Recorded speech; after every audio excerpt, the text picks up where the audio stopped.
Hey everybody, Prospector Jess here, gold pan in hand. So, as you can see, it's still the middle of winter. There's no leaves on those oak trees. It's time to prepare for a good season of gold prospecting. Are you ready? So this is something I wanted to bring up to you. I'm out remote right now looking at taking my son to some stuff he's got to do. We had that car thing earlier, still got that. Anyway, I wanted to let you know that I'm still around and we got something coming up tomorrow, so let me know what you think when it goes live. There's some posts that you'll see and some other activity. Check your email, I'll remind you to do that, and also check your check the page here at huntingforgold.com, as well as some stuff that's happening over on Google. We're doing, not Google, but on YouTube. So just let me know. Hey Bob, how you doing? Good to see you. So I've been kind of tidying up the different videos that I have. I think we've got over 50 in the last month. This is kind of cranking.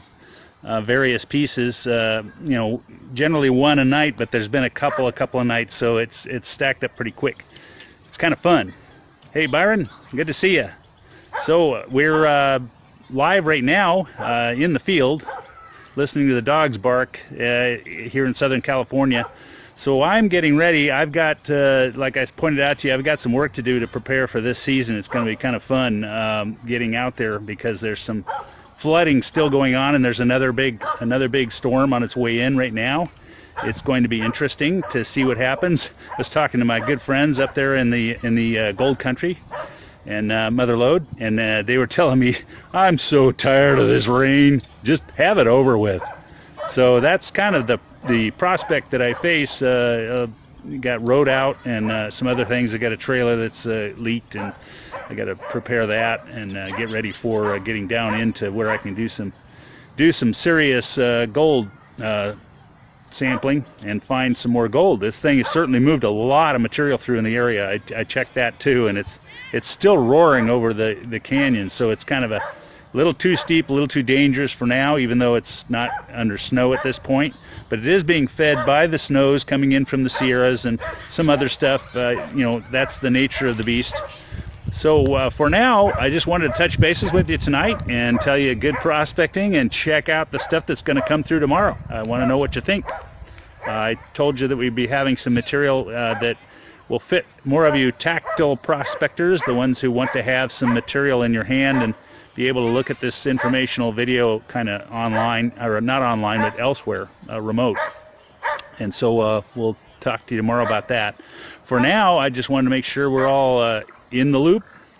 Let's see, we've got Keith is there from, he's saying hi to Bob, and Brad is there in Texas. Texas is in the house.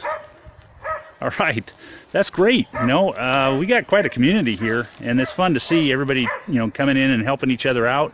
I've noticed several people talking about doing some prospecting in, I think, North and South Carolina, where they joined forces across various borders to go out and prospect for gold together. They never knew each other until they came into this group here at Hunting for Gold. That's cool. And Oklahoma's there with Paul. Awesome. So anyway, I just wanted to let you know what we're up to and kind of touch bases with you. I'm out shooting some footage now, and I'm also going to be doing some more prospecting footage. So I've got kind of a backlog of that. I have some high banker sluice material from a little while back that I need to process. And based on our sluice boxing of the last week, I've got the distinct interest that there is a continued interest in more.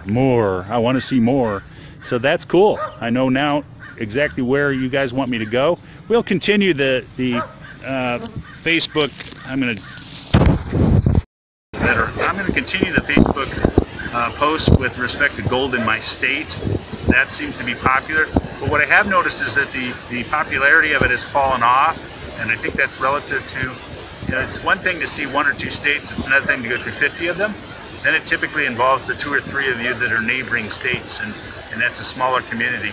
No problem with that. I just am going to take it a little slower because I don't want to you guys giving me your time and you're indulging me with your attention to learn more about gold prospecting on things like sluice boxing and high banker design and what riffles do and how you find gold and nuggets in the middle of rocks and fields of clay. So we'll talk more about that stuff as we go along. I just wanted to touch bases on why we're doing what we're doing. We're not really going to be taking a break, but we are going to slow down the rate of production of the state golds.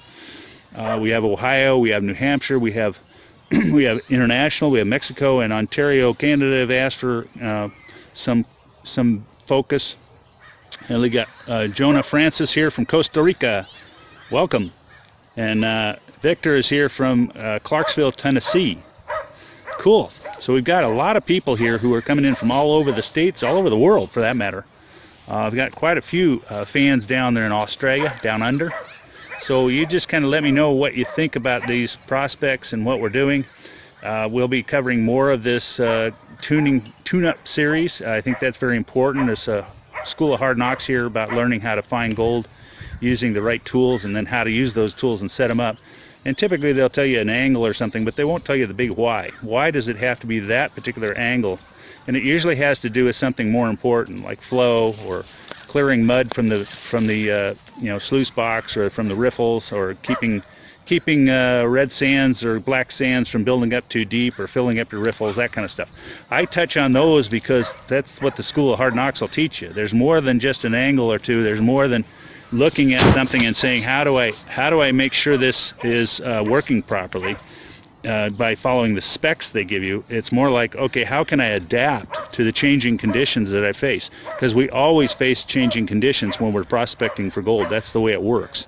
It's just like anything else in life. And if you don't know how to, change what you're doing and change it up, it's like driving a car. You're going to end up getting in an accident or just simply running out of gas a little too early, or not getting the kind of performance you wanted to get out of it. And that's the nature it is. If your fuel mileage goes, mileage may vary. Well, in here, gold may vary. So we want to make sure you have the best chance of figuring it out. So Byron Brown, Yellowstone River excavating. Oh, evacuating. Say more. Are we flooding or are we firing? I know there's saw some rumblings that there's some fires starting up. I can't believe that in all this wet weather, but I don't think that was Yellowstone. So I'd be curious, Byron, what is it that's going on? Conrad Martinez says, comment to Bruce, Marlon Jones is watching. Byron Brown, it says flooding in Yellowstone. Okay, so that makes sense. That's congruent with what we talked about 3 weeks ago. I said, all this snow is great, but when it gets hit with this warm water we're going to get hit in these next few storms, it's going to come down like gangbusters. Now remember, when it floods, that's a disaster, but it is also a blessing in disguise when it comes to moving gold. So keep that in mind. Pray for those who are needing safety and needing their homes spared from this mess. But at the same time, know that you understand where the gold goes based on the high water, not low water. So that high water determines a new flow for gold and a new rearrangement of things and concentrations. Keep your eyes open and map out those areas that flooded, because they typically are areas that would be very interesting to go back in later in the season. David Lee joining in South Carolina. Marlon says, I always like listening to your I always like listening to your opinion. Okay, yeah, I got opinions. I was told that once when I was in college. Jess, you never stop having opinions, do you? No, I don't. Oh dear. So gold on the Klamath. Yes, there is gold on the Klamath. Yes, there is all kinds of new regulations on the Klamath. No, I don't know where this is going. I'm not that politically savvy. I do know that even here in California, we were expecting spring. That was what the California State Water Board told us last year. And guess what? They've changed their mind and they're dragging their feet again. So I don't know where we're going. But just hang on and make as much noise as you can. I wonder if I'm plugging up the audio. I probably am. I now realize the audio comes through that mic. Is that better? I put my finger over the audio and that doesn't help. I'm trying to brace it so it isn't bouncing around so much.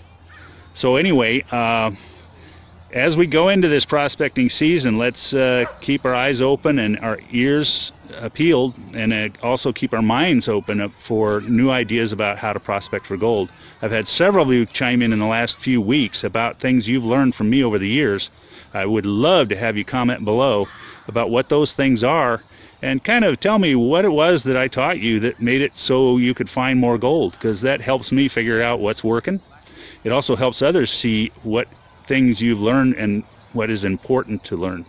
It's just kind of a thing I like to do, just check in with you and make sure we're all talking together. Mike Wiley had a claim on the Klamath. Okay. And did you lose your claim, Mike? Philippe says the sound is better. Yeah, sorry, I now realize there's a little tiny hole over here, and on the side of the phone, I'm using my cell phone to do this broadcast, and I plug that up trying to brace it. That doesn't work so good. Oops. So anyway, that's probably it for tonight. I just wanted to check in with you and that dog over there. It's not Rowdy. It's not Frankie. It's not a gold-bearing dog. It's just a dog. But he's pretty noisy. You give out great information, says David. Thanks. Let's see. Yes, I did not pay by September 1. Okay, I'll talk to you, Mike, about that. Not sure which direction that's aimed at, whether that's me or you, but we'll talk. Any issues you have, request contact at huntingforgold.com. Email me on that, and we're on it. You can also message me here on Facebook, and I pay attention to that thing on an hourly basis. I don't always get to it within an hour, but I usually find it, and then I have to think about or go find the problem and then come back to you. But we try to get back to you every day. You know, that's the goal. Marlon says, thanks, I'll be dredging soon. And so that's kind of how that's all going. We had up to 28 people on here. We got 25 right now. This is going pretty good. So as we get into this thing more, I'm going to be talking about sluice boxes, high bankers, dredges, various types of panning and panning techniques. I want to get into my sampling methods and why I do the sampling the way I do and what you want to do about it. I also want to show you some of the things. A couple of the people have prospected for one of the interesting things, finding platinum. And I gave some advice on where you can go and what you can do to find platinum, as well as understanding more about where platinum and other metals go. And there's a couple of techniques I use that come in real handy, and he tried a couple of them. One of the things he did was send it to an assayer after he had tried those things, and sure enough, he had platinum, gold, and iridium. Not a bad find for, something he thought was just a piece of lead. So that's the kind of thing we want to do here, is help you find more gold, and platinum for that matter, and diamonds. That'd be cool. So, Prospector Jess, it was a few years ago, the BLM, let's see, Mike Wiley says BLM was no help at the time. Yeah, that happens.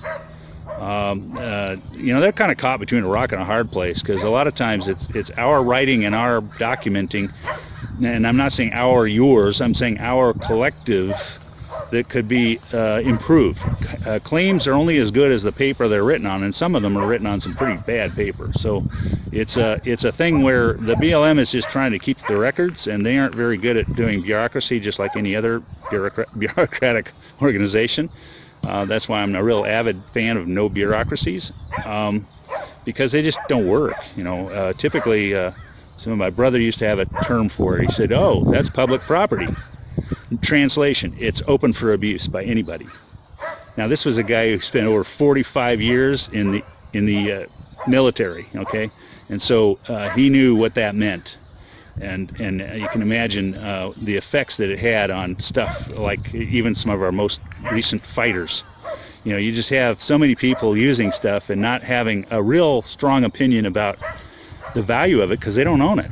We own it, we the taxpayers, but they don't treat it like we own it either. It's like nobody owns it, so therefore it gets abused.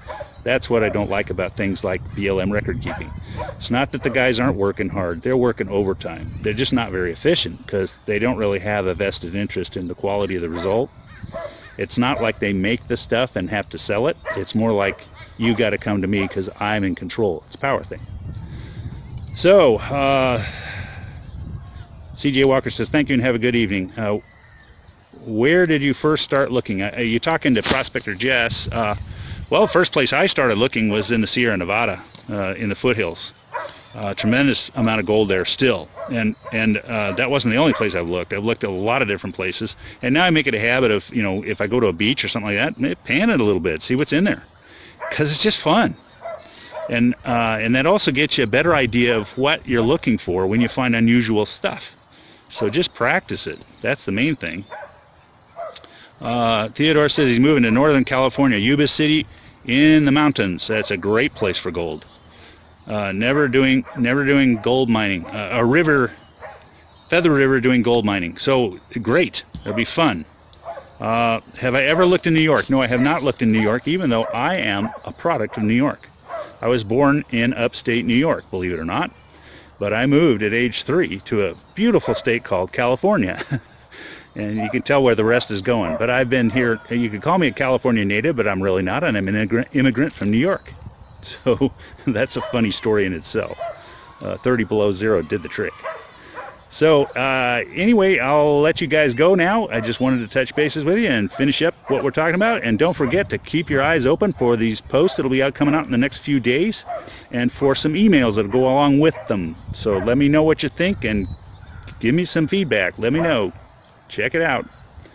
American River is a great river to pan in. Yes, it is. And in fact, you know, pretty much every river along in the Sierra Nevada, from about, you know, the Yuba River on down, all the way down to Merced, or even below that a little bit. Okay, so there's a lot of gold, and there was a lot of gold found, and there still is a lot of gold to be found, even if it's with a pan. So I would suggest, if you're going to plan on a vacation, go along Route 49 and try a couple towns. Find out, call them up and find out where people go gold prospecting. That's a first-class way to just get started. Columbia, California, out of Sonora, great place to take a vacation and take a family to. I took my family back there. See, last running some equipment this weekend, getting field ready for the season. Good deal, Justin. Do it. Okay, so that's it for tonight. Checking in, checking out. Good prospecting. Prospector Jess, over now. And woof.